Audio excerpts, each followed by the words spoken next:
Testing. Testing. 1, 2, 3. I'm going to make this short. I'm not even sure where this video is going because I have 3 different accounts.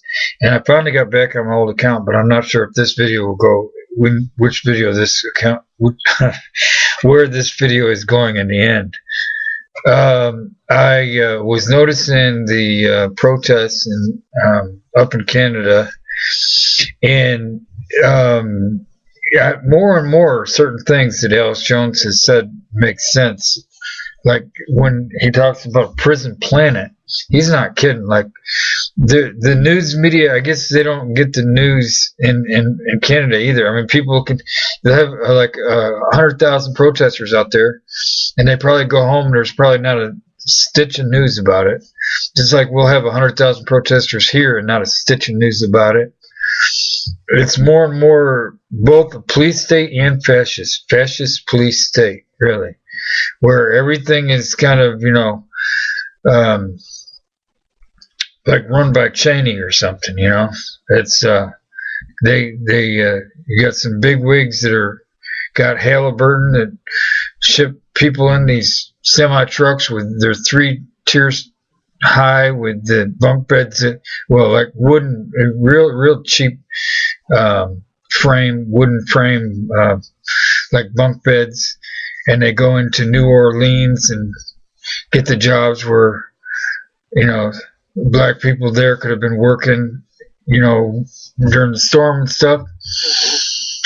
Anyway, what I'm saying is there's all kinds of stuff going on.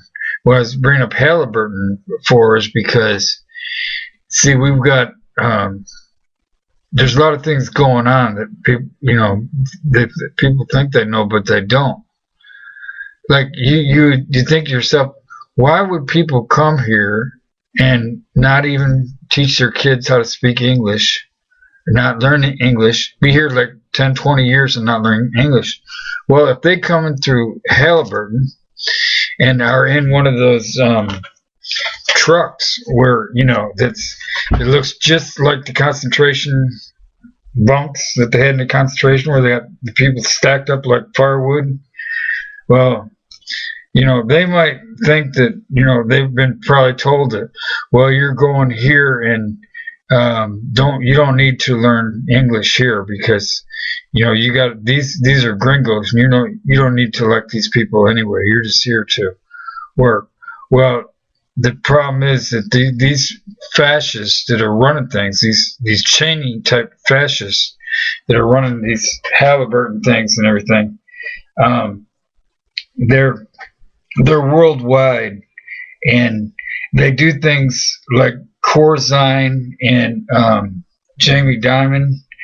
I found out, that at least Jamie Dimon, he's involved in the New York Fed too. So here he is, the head of J.P. Morgan and the head of the New York Fed, just about.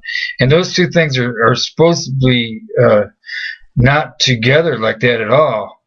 And that could explain how the Wall Street got $16 trillion just handed to them to do whatever they wanted with, because they have people like Jamie Dimon, who's both into the receiving end and the putting it out there. Like if he's from the New York Fed, he's part of the group that got the 16 trillion to go to Wall Street, which JP Morgan, of course, is part of Wall Street. They were one of the biggest recipients of that $16 trillion. And you can look it up, the July 21st, 2011 audit of the Fed. Anyway, I'm jumping all around, but the main thing I'm saying is that we're not getting real news about anything.